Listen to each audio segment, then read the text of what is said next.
The wound is the place where the light enters you. Rumi. You sense it before you can name it. The faint tug that something in you is changing, like a quiet tide moving beneath the surface of an ordinary day. The world looks the same, yet it does not feel the same. You catch yourself pausing at doorways, at red lights, at the miho, and there is a watcher behind your eyes taking notes in the stillness.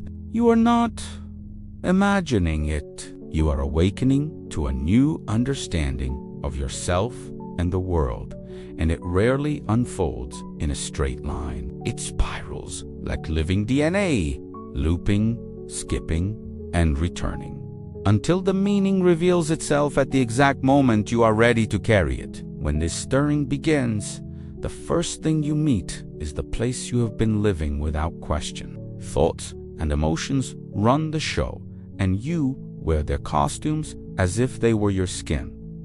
You react instead of choosing. You defend instead of listening. Anger becomes a mask, and the sense of control narrows to what you can grasp with tired hands. Life appears predetermined, and every bruise on the heart seems to prove that you are at the mercy of events. In that fog, other people turn into projections of your own story. You see them through a lens shaped by old experiences, and clarity blurs at the edges. The line between your inner storm and the outer world dissolves, and the ego tightens its grip to protect the narrative it believes is survival. Yet, even in that density, something gentle insists that there is more. That whisper is the hinge of the journey. It is the moment you realize the patterns are not the end of you. It is the first door. Ego death arrives like whether you did not plan for. The labels you wore so confidently begin to loosen. Roles, ages, names, and inherited beliefs fall like leaves that have finished their season, and the branches of your identity are suddenly visible against a larger sky. This is not a physical ending. It is the soft dissolving of a story that kept you safe but kept you small. The page clears. Concepts about life and God and meaning fade to silence, not to erase you, but to reveal the space that has been watching all along. You meet the observer, steady and unblinking, the one who has accompanied you in every room you have ever entered. In earlier days, that witness was veiled. Now it steps into the light, and you begin to suspect that you are not your passing thoughts. You are not the emotion that surges and crashes. You are not the costume of history. The observer is not aloof. It is your original attention. It remembers who you were before the masks were fitted. With that remembrance comes a question that will not rest. If I am not the roles, who am I really? The search begins as a sincere hunger for truth. You pick up books that make your chest feel spacious. You listen to teachers whose words ring like bowls over water. You sit in silence or in prayer or in breath, not to perform, but to listen for the thread that pulls everything together. You ask why you were born, what matters now, and how to align your small decisions with the large pattern under your life. Insight by insight, something lightens. Connection replaces isolation. Awe returns. Then authenticity breaks the surface. You find it harder to pretend.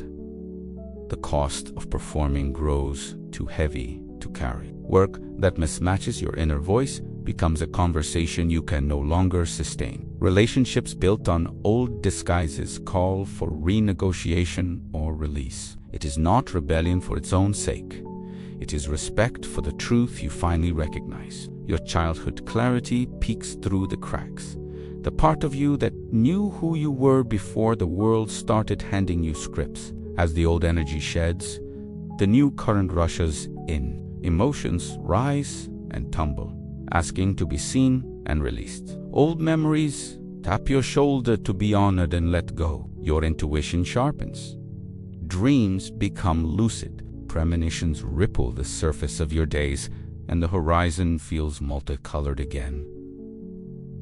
Your body responds to the shift in ways you notice. You rest more deeply. You sense the seasons of your energy. You become aware of what nourishes you and what drains you. The final movement is a life of alignment. Here, the soul, the mind, and the body place their hands in the same circle. Self-compassion becomes the center of gravity. You forgive your limits without collapsing your standards. You offer yourself the parenting you needed, and in doing so, you learn to hold others with the same kindness. You see that everyone is doing the best they can with the awareness they currently carry. You extend your field beyond the human sphere. Trees feel like kin. Air feels like a covenant. The earth beneath your feet feels like a teacher who never stops giving reasons to be grateful. Light is not the absence of darkness here. It is the willingness to include it without losing the melody. You recognize that every note, bright and shadowed, contributes to the composition of a human life. Here is the promise: if you stay with me, by the end, you will understand why these 5 stages keep returning like sacred seasons, how to recognize where you are without shame, and what to do next to turn insight into practice. You will see why the loss of an old identity is actually an opening, why the search is not a detour but a bridge, and how authenticity and alignment can be lived today, not someday. If this resonates, drop a simple amen or present in the comments, like this video, subscribe if you feel called, and stay to the end for a short practice. You can try tonight to anchor your stage into action. Let us frame this path in a way that honors what brought you here. Many traditions speak of liminal thresholds, those thin places where the ordinary grows transparent. The ego calls them unsettling. The spirit calls them invitations. When you feel control slipping, it is not a verdict against you. It is a reminder that a wider self is ready to lead. You are not broken. You are sensitive and attuned. The very sensitivity that once overwhelmed you becomes your instrument for navigation. The lineage behind you is full of those who learned to walk by attention instead of fear. Some stood still at dawn. Some listened by candlelight. Some found answers in the way a river curved around a stone. All of them learned the art of turning toward the witness within. Fear wants to rename disruption as danger. The call asks you to rename it as birth. Where the mind says, "This is falling apart," the heart often answers, "This is falling into place." Where the past says, "You are repeating yourself," the present replies, "You are practicing until it becomes real." Liminal hours teach humility. They teach patience. They teach you to trust the cycle instead of forcing the season. You begin to notice the difference between noise and signal, between drift and intent, between brightness and glare. In that noticing, your choices change shape. Awareness is the first practical gate. Begin by watching your reactions with the same curiosity you would bring to weather. When a thought arrives hot, attend to it like steam from a cup. Name it without fusing with it. I notice irritation. I notice fear, the urge to control. Naming is not denial. It is respectful distance. When a wave of emotion rises, track its path from breath to belly, then into the ground through your feet. Let the floor hold what your hands cannot. Write down the moments that repeat, not to collect evidence against yourself, but to recognize patterns asking for a different response. Notice the times you feel most alive in your body. Notice the rooms that make your shoulders soften. Notice the voices after which your inner space feels clear. Your attention is your compass. When you place it gently, everything around you becomes readable. When you place it harshly, everything around you becomes an argument. Choose dinner. Listening deepens awareness. Give yourself 1 minute each morning to sit before the day can make any demands. 1 minute is enough to disrupt the old loop. Place a hand on your chest and one on your belly. Breathe in until both hands rise. Breathe out until both hands fall. Ask a quiet question. What is mine to do today that keeps me whole? Wait 3 breaths before you answer. The answer that survives that silence is usually the one you can trust. Keep a small page nearby to capture the language of your day. Not a novel, a sentence, a phrase, a symbol that returns. Over time, the page will show you how your life speaks to you when you are willing to listen. Interpreting patterns is a patient art. If certain themes keep circling, honor them. If certain hours keep waking you, be curious about what wants your attention. If certain conversations leave you exhausted, notice what boundary is asking to be drawn. When you start to see the choreography, you realize the world is not punishing you. It is collaborating with your becoming. You are learning to partner with the teacher within, the observer who has no need to win and every desire to understand. Purification is not punishment. It is the clearing that allows your authentic voice to be heard. Choose a short prayer in words that feel true on your tongue. Thank you for the strength to release what no longer serves. Or, may I remember who I am when I am not afraid. Speak it softly before sleep and upon waking. Gratitude is a simple solvent. Name 3 ordinary mercies at night, and the nervous system learns that safety is possible. Forgiveness is an untying. Begin gently with yourself. I forgive myself for not knowing before what I know now. Breathe that line into the heart until it lands. On difficult days, narrow the practice to a single faithful breath. Inhale, here I am. Exhale, I am hell. That is enough to keep the doorway open. Alignment asks for small, honest actions. If your work mismatches your truth, give the next hour the most integrity you can bring, and use the hour after that to take 1 step toward congruence. If a relationship needs reweaving, speak 1 clear sentence that serves both hearts. If your home feels misaligned, clear 1 surface that your eyes land on every morning. Ritual is how the invisible becomes visible.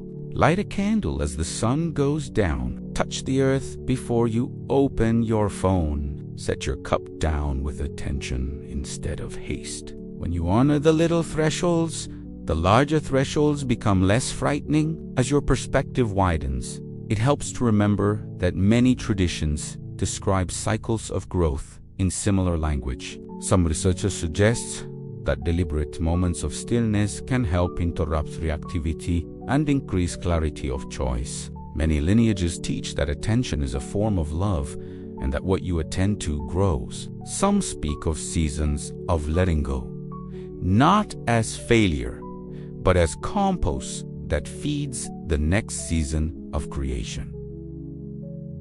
None of this demands argument. It offers a bridge, so your practical life and your spiritual heart can walk together without suspicion. When you live in this union, something coherent emerges. When you release the old costume, you make room for breath. When you listen for the subtle signs, you become a student of your own life. When you practice simple rituals, you create channels through which meaning can flow. The cosmos is not separate from your consciousness. The same patience that grows a forest grows your new identity. The same rhythm that opens dawn opens your next chapter. You are not waiting for a perfect moment. You are making moments whole. Let the promise return in a new voice. You will learn to recognize the 5 recurring stages without shaming yourself for circling back. You will learn to meet ego stories with the observer's gaze. You will learn to search without panic, to emerge without apology, and to align without abandoning your humanity. When you trust the spiral, repetition becomes rehearsal, not proof of failure. When you trust the witness, noise becomes signal. When you trust the practice, darkness becomes depth. Again and again, when you treat yourself with gentleness, the way opens. Again and again, when you choose presence, the next right step appears. Again and again, when you honor small fidelity, large clarity follows. If you want a single map to hold, try this. Notice, name, nourish. Notice what rises without judgment. Name it with honesty so it can breathe. Nourish the choice that keeps you whole today, not the fantasy of who you should be tomorrow. That trio will carry you through any season because it respects the truth that you are a living process, not a fixed product. It honors complexity while insisting on compassion. You might still worry about the darker places. Let that be spoken aloud. Shadows are not signs that you are failing. They are signals that something precious is asking for light. Hold them with the same care you would offer a child who is frightened by a storm. Speak softly and keep the lamp lit. You are becoming trustworthy to yourself, and that is a sacred milestone. Now, an activation you can do tonight in under a minute. Sit at the edge of your bed before sleep. Place one hand on your heart, one hand on your belly. Inhale and silently say, I release what is not mine. Exhale and say, I welcome what is truly me. Repeat 3 times, letting both hands rise and fall together. Then whisper one sentence that names your current stage. I am noticing. I am searching. I am emerging. I am aligning. Let this sentence choose you. When you wake, carry this same sentence into the first sip of water, and let the day echo what you declared in the dark. Thank you for walking this path with me tonight. Your presence here matters more than you know. If this spoke to you, tell me in the comments which stage you feel you are in right now, and one small action you will take in the next 24 hours. Subscribe if the journey aligns.